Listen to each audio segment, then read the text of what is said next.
teman-teman, saya Afni. Selamat bergabung di podcast Girl Talk, inspirasi perempuan muda dari Indonesia Timur.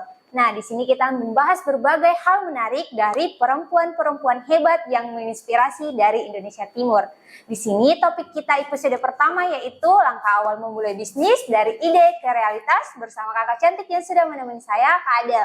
Apa kabar hari ini, Kak Adel? Alhamdulillah, kabarnya baik, Afni. Alhamdulillah, Kak. Nah, di sini kan kita mau bahas tentang dari ide ke sebuah aksi nyata ke realitas. Nah, apa sih latar belakang dan hal yang mendorong dari Kak Adel sendiri untuk memulai bisnisnya?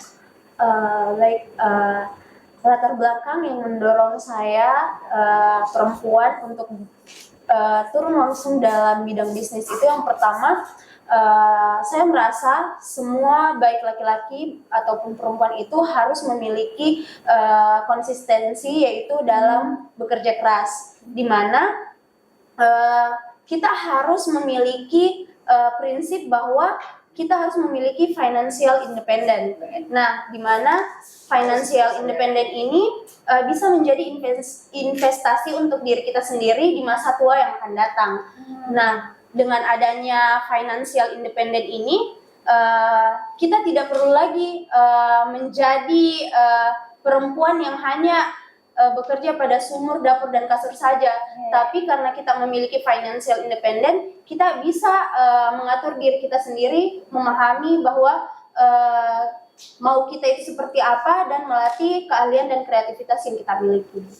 Begitu, Kak. Nah, kan ini tadi tidak hanya sumur, dapur, dan pada saat memulai bisnis kan pasti ada tantangan dong, apalagi ini memulai dari nol. Apa sih tantangan utama dan mungkin cara mengatasi dari Kak Adel sendiri untuk dalam bisnis ini?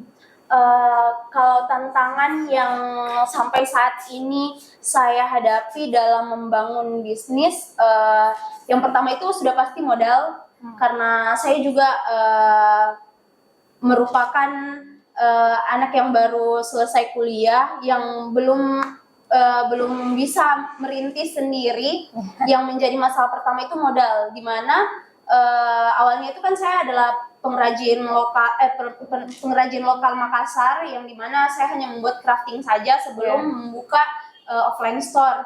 Nah, dimana dari omset setiap penjualan yang saya miliki itu saya sisihkan sedikit untuk bagaimana caranya saya bisa membuka offline store nantinya, karena saya tidak mau bergantung pada orang tua seperti yang saya bilang awalnya, karena saya mau membangun financial independent. Maka dari itu saya menyisipkan sedikit demi sedikit setiap uang pendapatan hasil crafting dari event-event, misal kayak F8, Prolog kemarin yang kayak gitu-gitu, saya sisihkan untuk membuka offline store sampai jadinya Harsa Konsep Store itu sendiri. Oke deh, Kak. Kan tadi kendala utamanya kan modal. Di modal ini sih apa sih keyakinannya dari kakak sendiri, Kak Adel sendiri, kan tadi cara mendapatkannya sudah ada. Apa sih keberanian seperti apa dan keyakinan seperti apa yang Kak Adel miliki sehingga berpikir oh nanti ini bakal untung kok, nggak rugi begitu? Jadi untuk mendapatkan modal sehingga nanti bisa kembali modal itu kembali tanpa adanya kerugian, yang pertama itu dari hasil modal tadi ini kita harus menentukan dulu laba ruginya. Laba ruginya ini terbagi menjadi 3 lagi, bukan hanya laporan keuangan saja, tetapi kita juga harus tahu aset kita itu apa saja dari modal tersebut. Nah, dari selama masa perjalanan, misal masa perjalanan adanya offline store, kita harus lihat berapa modal yang kita keluarkan selama di sana. Nah, dari aset itu kan ada yang berwujud dan ada yang tidak berwujud. Itu semua juga harus dihitung. Apalagi mungkin kita melihat dari sisi di mana bisnis yang saya kerjakan ini kan masih dilihat sebagai UMKM gitu, bisnis yang sangat kecil, di mana saya di sini kan kekurangan modal. Jadi saya mengumpulkan, alhamdulillah sekarang sudah ada 21 pengrajin lokal Makassar yang tidak memiliki wadah, kemudian yang tidak memiliki keahlian dalam bidang pemasaran dan lain-lain. itu saya ajak ya, bergabung, kolaborasi. kemudian saya bantu untuk branding brand mereka melalui Harsa Concept Store ini sendiri. Nah, dari itu saya bisa juga mendapatkan beberapa bantuan dari mereka, misal dari offline store saya yang mungkin masih sedikit barangnya ya, bisa rame karena ada mereka. Kemudian ada beberapa juga kayak saya membuat MOU kerjasama, jadi ada persenan yang masuk juga ke Harsa. Jadi itu sangat membantu untuk permodalan yang saya punya gitu. Jadi kembalikan modal. Iya. Jadi proses modal dari Harsa di Harsa Concept Store. Iya. Nah, ini kan tadi sudah dijelaskan sama Kak Adel. Mungkin kita masuk ke strategi dan tipsnya. Apa sih langkah pertama ketika memulai bisnis dan bagaimana caranya Kak Adel sendiri menentukan target pasar? Kan sekarang banyak nih pengrajin-pengrajin. Mungkin di situ kan tantangan juga dah. Bagaimana caranya Kak Adel untuk langkah awalnya dan menetapkan target pasarnya? Oke, untuk menetapkan target pasar sendiri, saya menggunakan prinsip bayar persona, di mana kita harus melihat profil dari sesuatu yang ingin kita jual. Misal sesuatu bisnis apa yang ingin kita mulai. Nah, misal di sini kan Harsa Concept Store dia identik dengan kerajinan-kerajinan lokal Makassar. Nah, dari kerajinan lokal Makassar ini kan ada banyak jenis dari 21 pengrajin tadi. Salah satunya brand yang saya punya yaitu Deva ID, di mana saya kan membuat aksesoris, misal cincin, gelang, kalung dan lain-lain. Nah, saya harus meriset dulu sebelum menentukan target pasar. Saya harus tahu usia target konsumennya siapa, kemudian tempatnya di mana, kemudian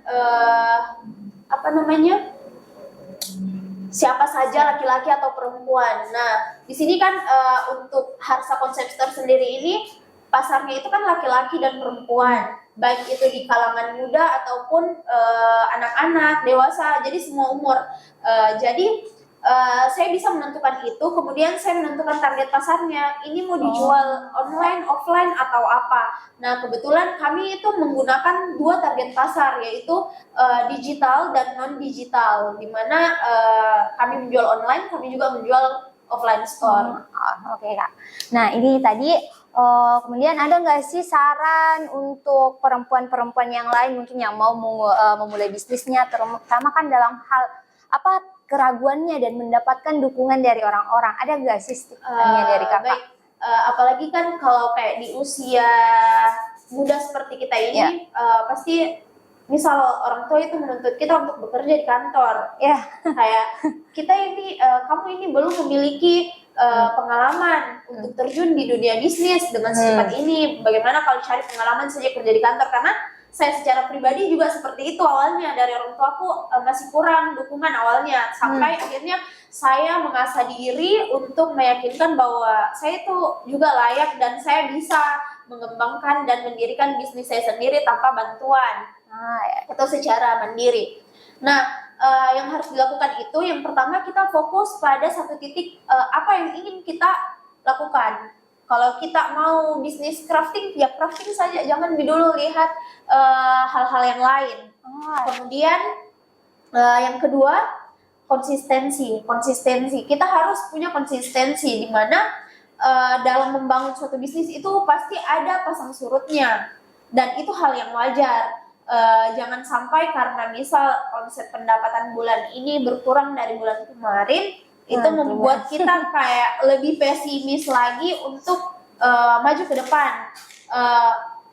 Dalam berbisnis itu kan untung rugi itu adalah hal yang biasa, dan mental juga penting. Ketiga itu mental itu sangat penting dalam berbisnis, karena seperti yang kita tahu di dunia bisnis itu bukan hanya kita sendiri yang memiliki ide atau gagasan yang hampir sama. Maka dari itu tidak apa-apa lebih baik sedikit tetapi lebih beda sedikit daripada kita mengusahakan harus sama dengan orang lain.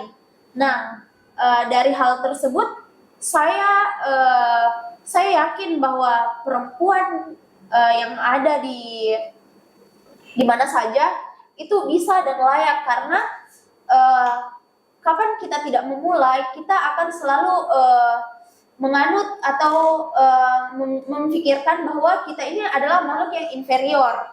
Sedangkan dari satu sisi kita ini bisa menjadi makhluk yang superior. Nah, untuk dari itu kita juga bisa lepas dari segala stigma patriarki yang ada, karena kita bisa itu tadi aku bilang, kita bisa membangun financial independent. Maka dari itu, jadi kalau kita sudah matang dengan konsep diri karena setiap orang itu kan beda-beda konsep dirinya. Nah, itu saja yang diasah terus-menerus, keahliannya konsisten dan fokus. Kemudian setelah itu kita evaluasi terus dari bisnis kita kurangnya apa yang mau ditambahkan, seperti itu. Nah, tadinya perempuan-perempuan lain yang mau mulai bisnisnya, ada tuh saran dan strategi dari Kak Adel. Nah, ini kan tadi kita bahas tentang patriarki, Kak. Nah, kita kan tidak lepas dari perannya kita sebagai perempuan. Pasti nih Kak Adel ada tuntutan dari orang tua, udah bekerja di sini, atau mungkin kan umur juga perempuan harus menikah. Bagaimana sih caranya Kak Adel untuk menyeimbangkan antara bagaimana cara menyeimbangkan menjaga keseimbangan di antaranya peran kita sebagai perempuan dan juga menjalankan bisnisnya Kak Adel? Baik. Ya, untuk menjalankan keseimbangan antara kita sebagai perempuan dan peran hidup kita, yang pertama itu kan sudah pasti tadi kita punya konsep diri. Nah, ketika kita sudah selesai dengan konsep diri, kita bisa menjaga keseimbangan pribadi kita dan kita sebagai perempuan itu dengan yang pertama, kalau saya menerapkan yang pertama itu saya harus memiliki planning diary, di mana setiap kegiatan sehari-hari saya kegiatan setiap bulan itu saya sudah planningkan dari awal bulan itu. Oh, kegiatan apa saja yang harus saya lakukan untuk ini, supaya waktu tidak bertabrakan, bisa membagi quality time kita bersama keluarga, teman-teman, pekerjaan. Jadi kita tidak hanya kerja saja, tapi kita bisa bagi waktu dari planning diary tadi. Kemudian yang kedua, terus belajar, ikuti workshop yang ada, belajar edukasi, karena itu sangat penting. Intelektual itu untuk perempuan itu sangat penting menurut saya, karena kalau kurangnya intelektual itu juga merupakan salah satu masalah bagaimana cara kita tidak bisa menentukan waktu atau tidak bisa menjaga keseimbangan antara diri kita dengan kehidupan yang ada, seperti itu. Oke Kak, jadi kita harus punya ya. Nah, itu tadi para perempuan-perempuan di luar sana yang mungkin mau menjalankan bisnisnya, sudah ada strategi, saran dari Kak Adel. Mungkin itu dari saya Kak Adel untuk hari ini, sangat menginspirasi bagi saya dan untuk teman-teman yang ada di podcast Girls Talk. Inilah dari Kak Adel, seorang perempuan pebisnis muda.